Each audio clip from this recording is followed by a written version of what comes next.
Alhamdulillahi Rabbil Alamin.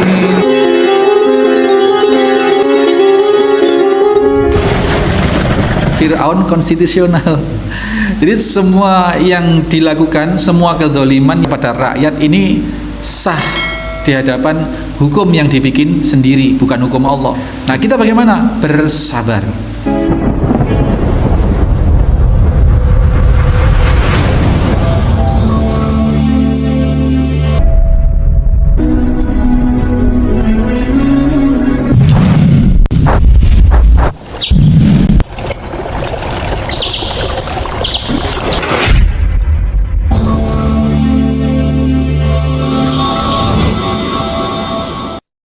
Bismillahirrahmanirrahim.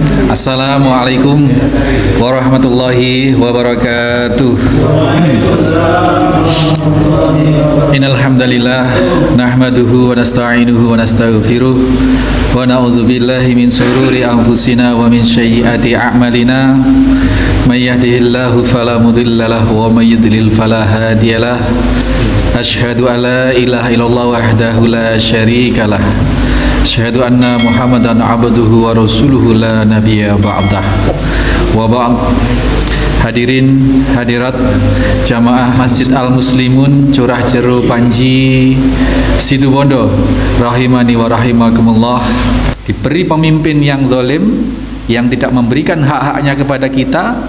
Nah, sikap kita menurut Rasulullah sallallahu alaihi wasallam adalah harus sam'a wa ta'ah, mendengar dan mentaati pemimpin itu, melaksanakan kewajiban-kewajiban kita sebagai warga masyarakat, sebagai umat atau sebagai rakyat.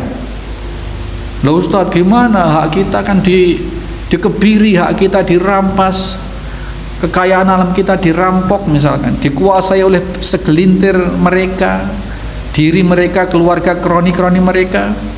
Saran Nabi apa? Mengadu ke Allah. Ya, mengadu ke Allah. Wa tas'alunallaha alladzi lakum. Mengadu kepada Allah, meminta kepada Allah Subhanahu wa taala hak-hak kita. Ini Masya Allah Pak, ini berat. Yang terjadi selama ini kita ocak-kocai pemerintah itu. Nah, ini Pak. Kita di segala level Pak, di segala level RT misalkan, ada saja yang nggak sesuai dengan angan-angan kita. Kelurahan, kabupaten, bupati, misalkan camat, bupati, gubernur, ada saja. Nah, ini sudah dinubuahkan oleh Nabi Shallallahu Alaihi Wasallam bahwasanya faedah yang pertama yang kita bisa ambil dari pelajaran ini adalah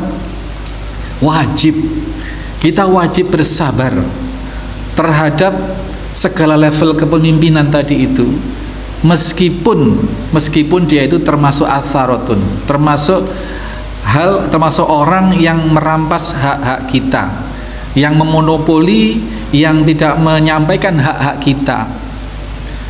Indonesia ini Pak, dari tinjauan ekonomi, dari tinjauan kekayaan sumber daya alam, kalau pemerintahnya ini misalkan konsekuen, misalnya ini ya, ini bisa orang yang tidak bekerja sekalipun, pengangguran sekalipun, mendapat tunjangan bantuan sosial 20 juta per orang per bulan.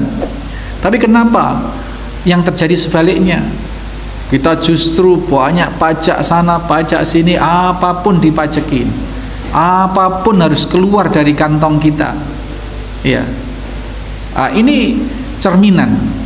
Kondisi ini sudah disampaikan oleh Nabi Shallallahu Alaihi Wasallam 1400 tahun yang lalu, 14 abad yang lalu Nabi sudah sampaikan ini.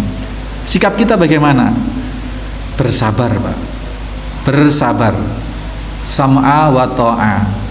Sami'na, kami mendengar, kami taati. Sam'a wa ta'a, ini memberikan hak penguasa. Kita berikan hak penguasa, kita tunaikan kewajiban kita. Gak sesuai dengan hati nurani Ustaz, gak sesuai dengan asas dan prinsip keadilan Ustaz, bersabar. Justru karena ini sudah dinubuahkan oleh Nabi Shallallahu Alaihi Wasallam, berarti memang sudah Allah setting sejak lamba Pak. sejak jauh-jauh hari, sejak awal-awal.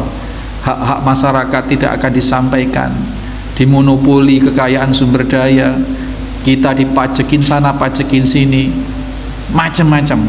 Bersabar, kita mengadu kepada Allah. Watas aluna Allah alladzi alaikum watas aluna alladzi lakum. Jadi kita memintanya kepada Allah, ya Allah, apabila harta kami yang dalam tanda kutip yang diperas oleh penguasa, semua kerja gajinya kena pajak, kemudian tabungannya kena pajak. Nanti kalau kita mau beli sesuatu di toko, bahan-bahan semen bangunan kena pajak. Kita mau bangun rumah dipajekin, izin dirikan bangunan. Mau jual ada pajaknya, mau beli ada pajaknya, semua ada pajaknya. Ini adalah hakikatnya milik masyarakat yang diminta oleh penguasa dengan segala bentuk legalitas perundang-undangan. Jadi kezaliman kalau Fir'aun zaman dulu itu telanjang, Pak.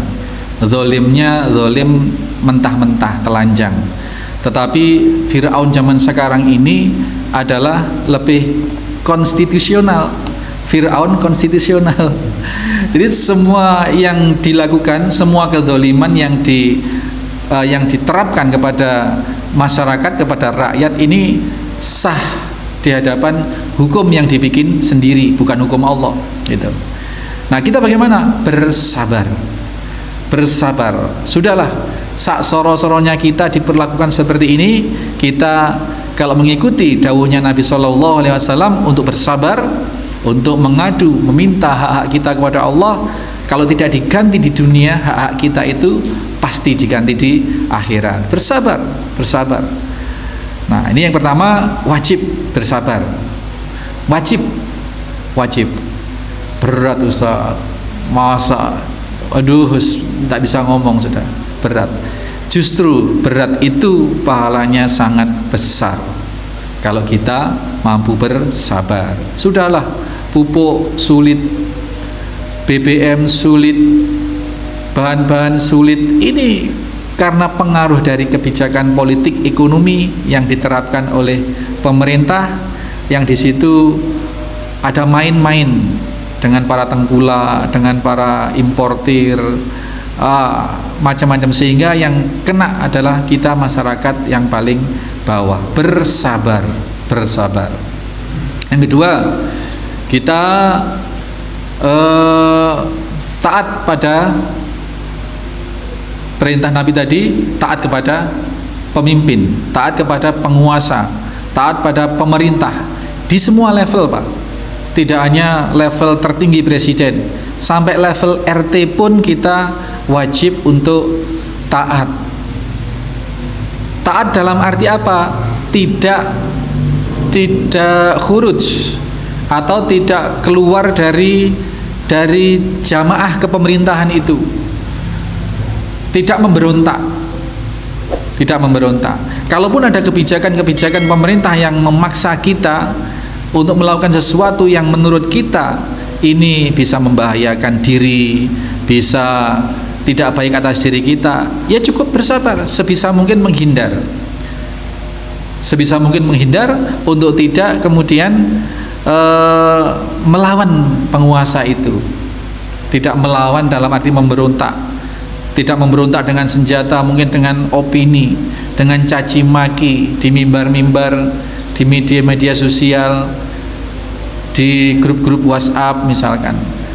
Ya, itu cerminan memberontak kepada pemerintah, mengcounter, mengurai keburukan pemerintah.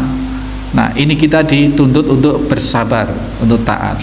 Sebisa mungkin, misal ini pemerintah mewajibkan untuk vaksin, misal.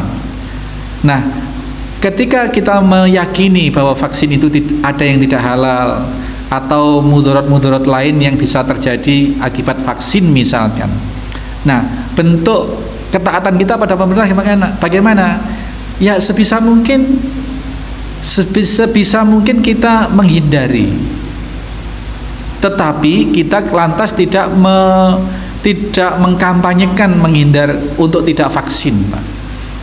Saya sekeluarga ini termasuk yang tidak vaksin waktu zaman COVID. Ya alhamdulillah kita bisa menghindar, dan kebetulan kan memang kita nggak butuh pepergian jauh-jauh sehingga tidak banyak kendala.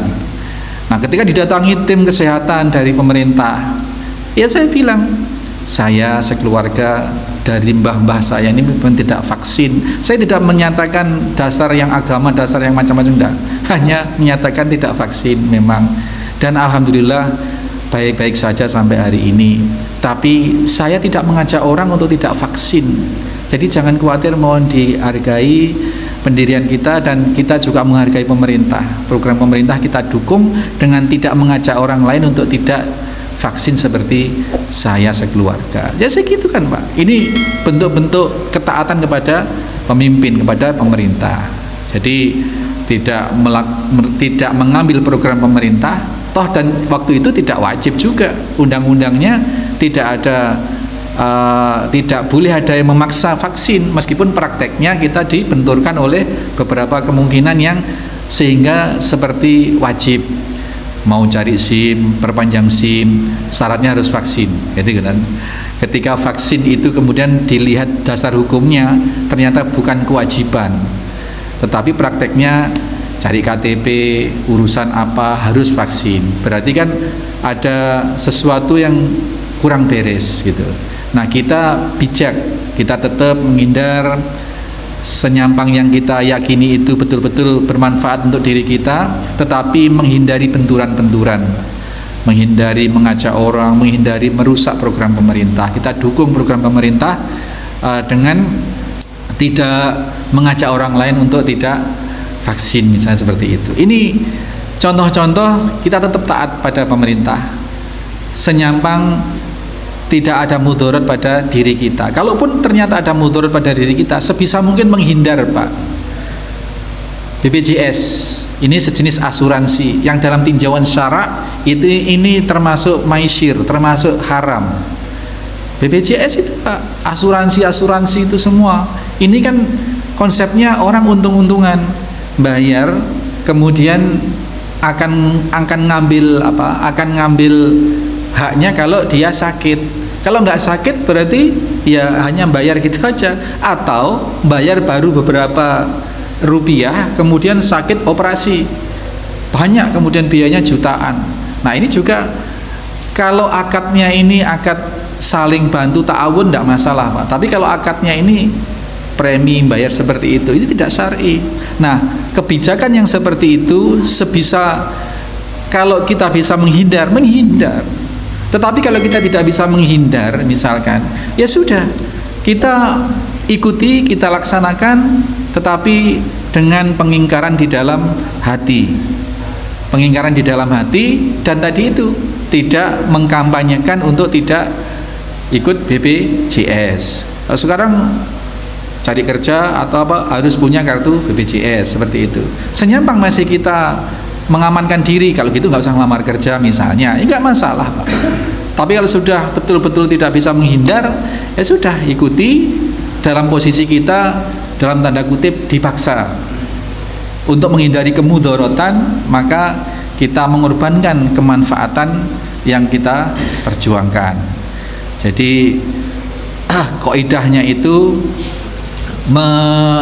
menghindari kemudaratan itu lebih didahulukan ketimbang mengupayakan kemaslahatan. Jadi ya, darul mafasidi awala min jalbil masyalih. Ya, mengupayakan menghindari kemudaratan itu lebih diutamakan ketimbang memperjuangkan kemaslahatan, yang memperjuangkan kemaslahatan tadi itu menimbulkan kemudaratan yang lebih besar. Misalnya kita merasa suatu pemerintah itu zalim, kemudian bughot atau memberontak, yang pemberontakan itu pasti akan menimbulkan jatuh korban, instabilitas politik, kekacauan, chaos, yang hingga akan merusak sendi-sendi kehidupan berbangsa dan bernegara. Nah, ini yang harus dihindari. Jadi tidak usah memberontak demi mengupayakan pemerintahan yang adil, pemerintahan yang baik misalkan. Pemerintahan yang sudah ada kemudian diberontak, Pak. Diberontak. Nah, pemberontakan itu pasti akan menghasilkan satu kemudaratan yang besar. Kemanfaatannya belum tentu. Kita ingat di Libya, Pak, Muammar Gaddafi diberontak oleh rakyatnya dengan dibackingi oleh negara asing. Berhasillah Gaddafi diturunkan, dibunuh oleh warganya sendiri, rakyat sendiri. Kemudian terjadilah kekacauan dan negerinya dikuasai oleh, dalam tanda kutip, oleh bangsa asing. Penguasa yang ada di negeri itu hanya semacam boneka saja, seperti Irak, Saddam Hussein. Nah, ini juga seperti itu. Sampai hari ini yang berkuasa di sana de jure-nya, secara hukumnya adalah orang Irak, tetapi de facto-nya, faktanya itu yang berkuasa adalah Amerika itu. Nah, hal-hal seperti itu wajib dihindari, Pak. Sudahlah, bersabar saja. Kalaupun kita merasa pemerintahan itu zalim, sudahlah, zalim ya sudah, kita sebisa mungkin menghindar hal-hal yang berdampak buruk pada diri kita. Kalaupun tidak bisa menghindar, kita bersabar sambil mengadu, memohon kepada Allah, mendoakan kebaikan untuk pemimpin kita agar diberi hidayah atau ada keajaiban supaya pemimpin ini berubah. Kalaupun nanti berubah 5 tahun kemudian, ya mudah-mudahan dapat pemimpin yang lebih baik. Ini, Pak, konsepnya sak soro-sorone kita di dunia. Kalau kita ngikuti dawuhnya Kanjeng Nabi Sallallahu Alaihi Wasallam, pasti akan berbuah manis. Kalaupun tidak di dunia, pasti di akhirat. Ini hasungan Nabi Sallallahu Alaihi Wasallam untuk taat kepada pemimpin meskipun pemimpin itu zalim.